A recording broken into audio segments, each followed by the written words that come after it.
Number 10. Carol Ann Fugate. Born on July 30, 1943, in Lincoln, Nebraska, Carol Ann Fugate was just 14 years old when she found herself embroiled in a crime spree that captured the attention of the American public. Her path toward criminality intertwined with that of her boyfriend, Charles Starkweather, who was 19 years old at the time. The duo's criminal journey, which began in late 1957, lasted for a mere 2 months but left an indelible mark on history. Carol Ann Fugate and Charles Starkweather embarked on a killing spree that claimed the lives of 11 innocent people. Starting with the murder of Fugate's family members, they continued their rampage, leaving a trail of bloodshed across multiple states. The couple's crime spree ended on January 29, 1958, when they were captured by the authorities in Wyoming. While Charles Starkweather was the primary perpetrator of the crimes, Carol Ann Fugate's role in the events remains a subject of controversy.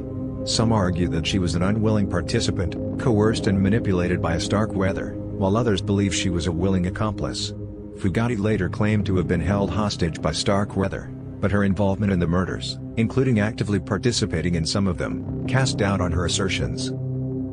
Carol Ann Fugate's trial began in 1958, and her defense team portrayed her as a victim of Starkweather's dominance and coercion.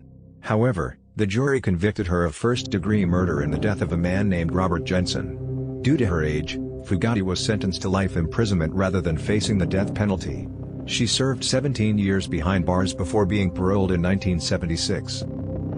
Number 9. Pedro Rodrigues Filio. Born on June 17, 1954, in Brazil, Filio's life became a harrowing journey through violence, murder, and mayhem at a shockingly young age.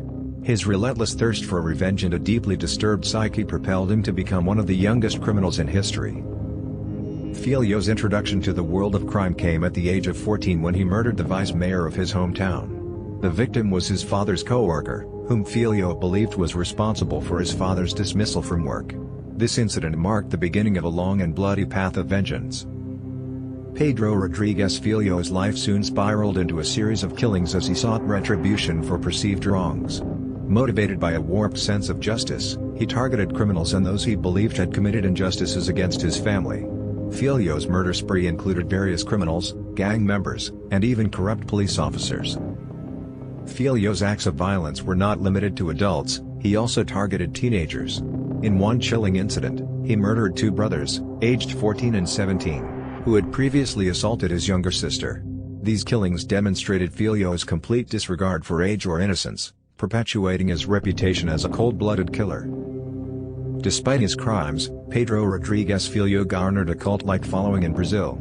His audacious killings and the audacity of his actions intrigued many, turning him into a macabre folk hero of sorts.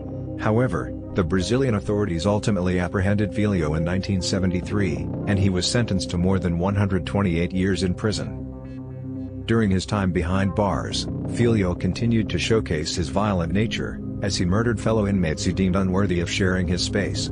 Despite his lengthy sentence, the Brazilian legal system allowed for a maximum of 30 years in prison, and Filio was released in 2007 after serving his sentence. He remains a highly controversial figure, leaving a grim legacy that continues to haunt Brazil's collective memory. Number 8. Michael Hernandez. Born on February 9, 1988, in Miami, Florida, Michael Hernandez grew up seemingly like any other child. However, beneath the facade of normalcy, disturbing signs of a troubled mind began to emerge. Despite his early fascination with violent themes, it wasn't until he reached his early teens that his dark desires took a truly sinister turn. In early 2004, when Michael Hernandez was just 14 years old, he committed a crime that shocked the nation. He lured his middle school classmate, Jamie Goff, into a bathroom at their school and brutally stabbed him to death. The gruesome nature of the crime, coupled with Hernandez's young age, sent shockwaves throughout the community. Following Jamie Goff's murder, a thorough investigation was launched, unearthing a web of disturbing evidence that pointed directly to Michael Hernandez. Surveillance footage, witness testimonies, and Hernandez's own admissions provided irrefutable proof of his guilt. He was subsequently arrested and charged with first-degree murder, marking the beginning of a high-profile trial. In 2008, after a highly publicized trial, Michael Hernandez was convicted and sentenced to life in prison without the possibility of parole. This ruling ensured that society would be protected from his potential future acts of violence, but it also raised questions about the capacity for rehabilitation and redemption for someone who committed such a heinous crime at such a young age. Number 7. Marcelo Pasigini. Born on January 13, 2000, Marcelo Pasigini was only 13 years old when he became embroiled in a heinous crime that shocked the nation of Brazil. On August 5, 2013, tragedy struck when 5 members of his family were found dead at their home, including Marcelo's parents, grandmother, and great-aunt. The shocking discovery of the murders sent shockwaves through the community and captured nationwide attention. Marcelo Pasigini's involvement in the incident baffled investigators and the public alike. The crime scene appeared staged to make it look like a murder-suicide committed by his father, leading to early suspicions of an intruder. However, evidence quickly emerged, pointing to Marcelo as the perpetrator. A comprehensive psychological evaluation of Marcelo Pasigini was carried out to better understand his mental state at the time of the murders. However, the results were inconclusive, as Marcelo's young age and the traumatic nature of the events made it difficult for experts to gain a full understanding of his psychological state. As a minor, Marcelo's case was handled by the juvenile justice system, which focused on rehabilitation rather than punishment. Number 6. Ida Schnell. Born in a small town on the outskirts of a major city, Ida Schnell seemed to have a rather ordinary upbringing. She hailed from a modest family, with no glaring indicators of a turbulent or abusive environment. However, at the tender age of 11, she started exhibiting signs of an extraordinary and dark side that would soon catapult her into the annals of criminal history. Ida's transgressions began with seemingly innocent acts of mischief that escalated rapidly. Petty theft, vandalism, and arson were among her early exploits. These acts, initially dismissed as youthful indiscretions, foreshadowed a trajectory of criminal behavior that would stun those around her. As Ida entered her early teens, her crimes took a more sinister turn. She started displaying a disturbing fascination with manipulation and deceit. Gradually, her actions escalated to fraud, blackmail, and even physical violence. The depths of her malevolence seemed incompatible with her tender age, leaving experts puzzled and society shaken. As one of the youngest criminals in history, Ida Schnell faced a legal system grappling with the challenge of appropriately addressing her transgressions. Laws designed for adults often fell short in dealing with someone so young yet so dangerous. In her case, a careful balance had to be struck between rehabilitation and ensuring the safety of the public. The legal proceedings surrounding her crimes highlighted the complexities and ethical dilemmas faced by the justice system in such cases. Number 5. Craig Price. Craig Price gained notoriety during the late 1980s when he embarked on a disturbing killing spree in Warwick, Rhode Island. At the age of 13, he murdered his first victim, 39-year-old Rebecca Spencer, followed by the gruesome killings of Joan Heaton and her 2 young daughters, Jennifer and Melissa. The shock and horror these murders brought to the local community were unparalleled, as they had never before witnessed such violent acts committed by someone so young. Psychologists who have studied Craig Price's case highlight the presence of various psychological factors that contributed to his criminal actions. Price exhibited signs of conduct disorder, characterized by a persistent pattern of aggression and violation of societal norms. Furthermore, his lack of empathy, combined with an inability to control his impulses, indicated psychopathic tendencies. These psychological factors, coupled with his traumatic upbringing, created a dangerous combination that led to his violent crimes. Due to his age at the time of the murders, Craig Price faced a unique legal challenge.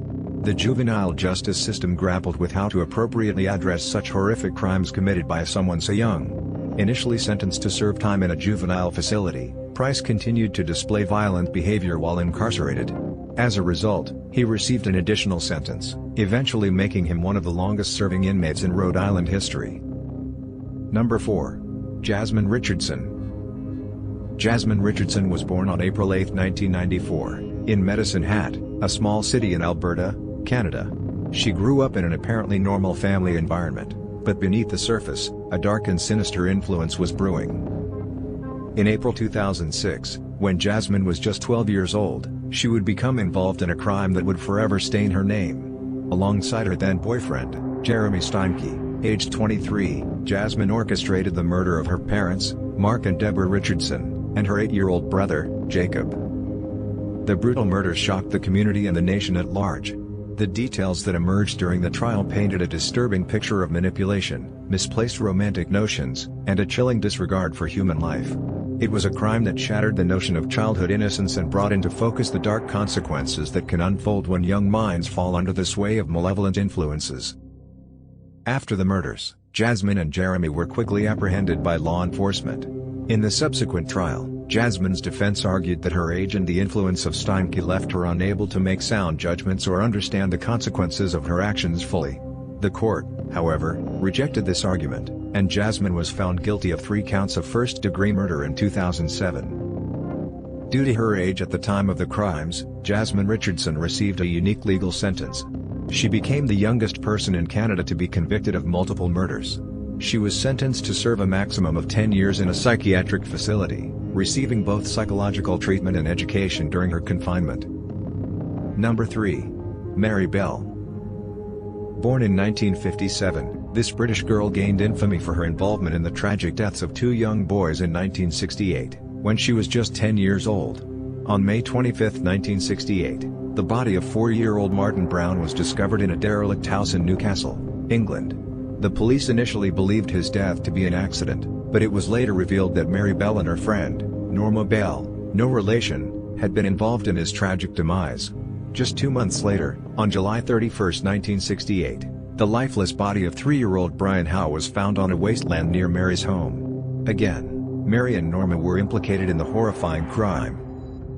The subsequent trial of Mary Bell was a media spectacle that gripped the nation.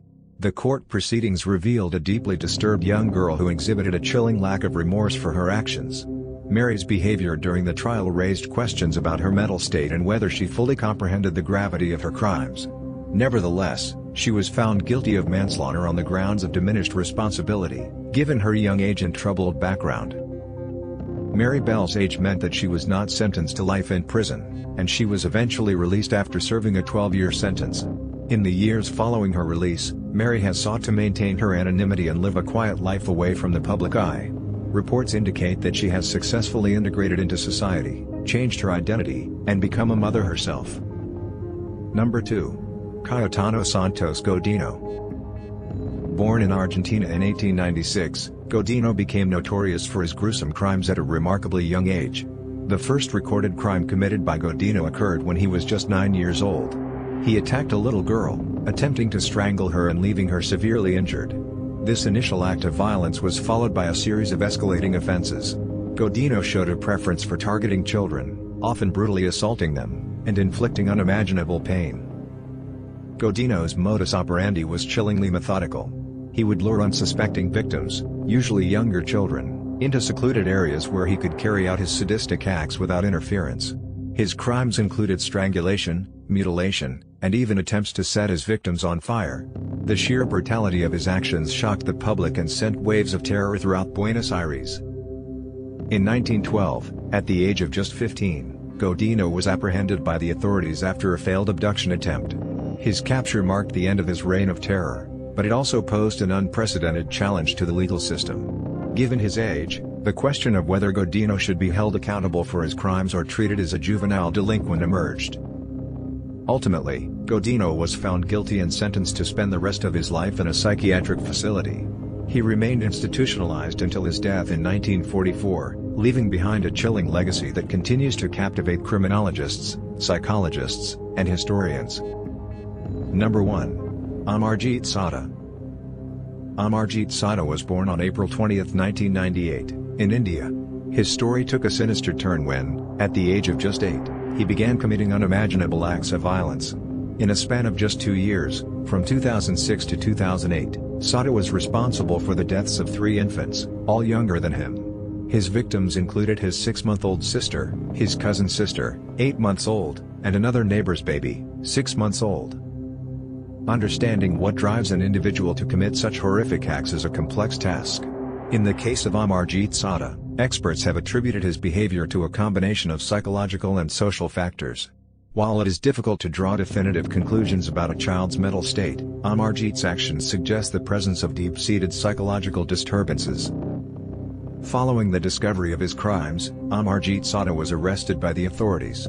Due to his age at the time of the offenses, he could not be tried in a conventional court but was instead placed in a juvenile home. The primary focus of his rehabilitation was to provide psychological counseling and therapy to address his underlying mental health issues. Experts hope to mitigate the risk of further violent behavior and reintegrate him into society with a more compassionate and supportive environment.